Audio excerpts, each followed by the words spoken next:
उत्पत्ति 39 अध्याय से आप यूसुफ के बारे में पढ़ेंगे और आप पढ़ते जाएंगे, आप सीख पाएंगे। मैं आपको केवल उसकी बात रखते हुए आपको समझाना चाहता हूं कि वो किस तरह एक सफल व्यक्ति बना अपने जीवन में।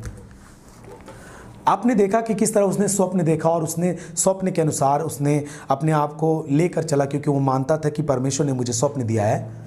और आप देख पाते हैं कि उसके भाइयों ने जब स्वप्न सुना तो उसको गड्ढे में डाल दिया, फिर उसको मिस्रियों के हाथ बेच दिया गया, मिस्र के जगहों में जा गया, वो गुलामी में जीता था। फिर उसके बाद परमेश्वर उसके साथ था तो उसको पोतीपर के घर में, उसको घराने में एक बहुत बड़ा काम मिला, पूरी जिम्मेदारी निभा रहा था। और लिखा है बाइबल में कि जो यूसुफ था वो बहुत ही रूपवान और सुंदर था और परमेश्वर उसके साथ साथ था, बाइबल में लिखा है। और लिखा ये भी है कि वो जो भी काम करता था परमेश्वर खुद उसके काम को सफल करता था। ये आपके जीवन की गवाही है यीशु मसीह के नाम में। आपके साथ आपका परमेश्वर है, वह आपको सब सफल व्यक्ति बनाएगा, आपको रूपवान करेगा, आपको सुंदर बनाएगा। आपके बिगड़े चेहरे को भी सुंदर करने की सामर्थ्य रखता है यीशु। आमीन। और आप जब देखते हैं तो उसकी जो काबिलियत थी, जो फिर उसको शैतान को अच्छा नहीं लगा तो उसने पोतीपर की पत्नी को इस्तेमाल किया। और पोतीपर की पत्नी ने कई बार ट्राई किया कि इसे फंसाऊं, इसको बहुत देखने में अच्छा है या फिर इसके साथ हर चीज़ें सफल कर पाता है। तो बाइबल में लिखा है कि उसने कई बार ट्राई किए, उससे बोला कि मेरे साथ सो, मेरे साथ रह, लेकिन उसने मना करता गया क्योंकि वो भय में था और वो परमेश्वर के वचन के आज्ञा उल्लंघन नहीं करना चाहता था। वो जानता था कि मैं आज्ञा का पालन करता हूं, जिसके कारण से मैं कहां सफल होता चला गया। मेरे भाइयों ने मुझ पर क्या क्या काम नहीं किए, लेकिन आज भी परमेश्वर मेरे साथ है और मैं कहां से कहां पहुंचता गया। दास के साथ आया था मिस्र में, लेकिन आज मैं राजा के साथ में राजा के घर का अधिकारी बन बैठा हूं। तो पोतीपर की पत्नी ने ट्राई किया, बोला, लेकिन जब नहीं माना तो उसने उसके साथ जिद किया और उसने बोला मेरे साथ रह, मेरे साथ सो। लेकिन यूसुफ ने अपने आप को उसके बचाने के लिए उसके पास से उसने कपड़े पकड़े, लेकिन उसने कपड़े को छोड़कर भी उसके पास से भागा। वो जान गया कि अब अभी तक ये ट्राई करती थी, केवल बोलती थी, अब मुझे ये मुझे पूरी तरीके से मेरे परमेश्वर से दूर करना चाहती है। और वो स्त्री को छोड़कर भागा। सिमसोन के पास तो ऐसा कोई ऑफर नहीं आया था, वो खुद जाके उससे प्रीत में फंस गया। लेकिन यूसुफ के जीवन में खुद एक स्त्री आके बोलती है। अब आपके साथ फर्क कब होता है? जब आपके जीवन में ऐसा करने को मौका आता है और आप उससे भागते हैं, इसका मतलब यह है कि आप सफल हो चुके हैं। अगर आप नहीं भागते, इसका मतलब यह है कि आपने दांव पाया, आपको जब प्रपोजल मिला आपने कदम उठा लिए। आज चोरी करने को मिला, आप बोलते थे मैं मसीह हूं, मैं चोरी नहीं करता।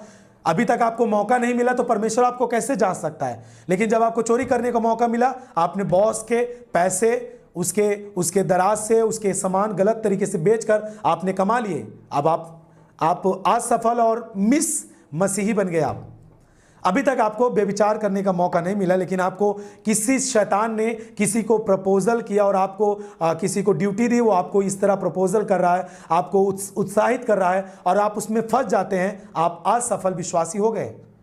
इतने सालों से आप जो चीज का चैलेंज करते थे, शैतान ने आपके चैलेंज को क्षण भर में खत्म कर दिया। आपने जो चीज आपने दुनिया के सामने घोषणा किया था, आप एक चिन्ह के रूप में थे, अब आपको किसी ने आकर क्यों फंसा लिया? इसका मतलब आप बुद्धिमान नहीं बने हैं, इसका मतलब आपके अंदर परमेश्वर का भय नहीं है। यूसुफ वहां से भागा और उसकी पोतीपर की पत्नी ने देखा कि ये भाग रहा है, बहुत चालाकी कर रहा है। तो वो राजा की पत्नी थी, है ना, एक सैनिक की पत्नी थी। इस कारण से उसने उसको फंसा दिया। उसने आकर बताया अपने पति से, पोतीपर से, कि जिसको तूने रखा, जिसके अधिकार में तूने सब कुछ दिया, उसने मेरे साथ गलत करने की कोशिश की। अब आप सोचिए कितना बड़ा क्लेम उसके ऊपर लग रहा था, लेकिन फिर भी उसने अपने आप को क्लेम में जाने से नहीं रोका, लेकिन अपने आप को परमेश्वर के आज्ञा उल्लंघन में जाने से रोका, अपने आप को पाप में जाने से रोका, जेल में जाने से नहीं रोका। उसने सोच लिया कि मैं जेल जाऊंगा, ठीक है, लेकिन मैं पाप में नहीं जा सकता। और पोतीपर ने उसको क्रोध में आकर जेल में डलवा दिया। और आप जब कहानी पढ़ेंगे आगे, जब वचन को पढ़ेंगे, सच्ची घटना है। उसने जेल में भी जाकर के, जेल के जो जेलर था, जो मेन था, उसने भी देखा कि किस तरह परमेश्वर इसके साथ है। जेल में भी अधिकारी बना दिया गया। ताली बजाइए सब। जेल में भी जाकर के जेल के जो जेलर था, जो मेन था, उसने भी देखा कि किस तरह परमेश्वर इसके साथ है। जेल में भी अधिकारी बना दिया गया। ताली बजाइए सब। जेल के बाद फिर उसको किसी पोतीफर की पत्नी या फिर पोतीफर के घराने की जरूरत नहीं थी। मिस्र के राजा ने उसको मिस्र का प्रधानमंत्री बना के खड़ा किया। और जब आप वहां पर पढ़ेंगे, वहां पर लिखा है कि यदि मैं आपके लिए पढ़ना चाहता हूं, उसे पढ़ देता हूं मैं आपके लिए, और आप मेरे साथ बाइबल खोले हैं। उत्पत्ति उसका 41 अध्याय उसका 33 पद स्क्रीन पर दे। उत्पत्ति उसका 41 उसका 33। इसलिए फिरौन का मतलब होता है मिस्र का प्रधानमंत्री, मिस्र का राजा, सॉरी, मिस्र के राजा को फिरौन बोला जाता है। इसके पहले जो राजा था उसको भी फिरौन बोलते थे। इसके पहले भी जो राजा था उसको फिरौन बोलते थे। उसके बाद भी जो राजा हुए उसको भी फिरौन बोलते थे। मिस्र के जो राजा हुए करते थे उनको फिरौन बोला जाता था। और इसलिए अब फिरौन किसी समझदार और बुद्धिमान पुरुष को ढूंढ करके उसे मिस्र देश पर प्रधानमंत्री ठहराए, इसलिए ढूंढ रहा था। कैसे व्यक्ति को? बोलिए, समझदार और बुद्धिमान पुरुष को ढूंढ रहा था ताकि उसे मिस्र देश पर प्रधानमंत्री ठहराए। फिर जब 41 का 39 और 43 पढ़ेंगे, उत्पत्ति उसका 41 अध्याय उसका 39 और 43। फिर फिरौन ने यूसुफ से कहा, परमेश्वर ने तुझे इतना ज्ञान दिया है। क्यों? क्योंकि वो परमेश्वर के भय में चलता है। जेल में जाने की बात है ये सब। परमेश्वर ने तुझे इतना ज्ञान दिया है कि तेरे तुल्य कोई समझदार और बुद्धिमान नहीं है मेरे देश में। 40 और 43 पढ़ लीजिए, ठीक है। और उसको अपने रथ पर और उसको अपने दूसरे रथ पर, एक पर राजा था, दूसरे पर उसने यूसुफ को रथ पर चढ़वाया। और लोग उसके आगे आगे यह प्रचार करते चले कि घुटने टेक कर दंडवत करो।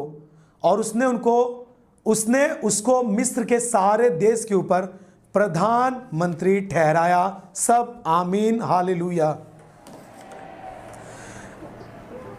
यदि आप समझदार होना चाहते हैं, बुद्धिमान होना चाहते हैं, तो आपने जो चीज प्राप्त कर ली है, आपके पास यदि परमेश्वर का आत्मा नहीं है, तब आप बुद्धिमान होने का भी ट्राई करते हैं, हो भी जाते हैं, तो उतनी बड़ी काम आपके जीवन में कुछ नहीं होने वाला। यदि परमेश्वर की गवाही आपके जीवन में है, परमेश्वर का काम आपके जीवन में है, और आप उसको बरकरार रखने के लिए परमेश्वर के भय में जीते हैं, तो परमेश्वर आपको इतना बुद्धिमान करेगा कि दुनिया आपको बुद्धिमान के तौर पर देखेगी। आपको परमेश्वर चिन्ह के तौर पर खड़ा करने जा रहा है इस सेमिनार के बाद। आमीन।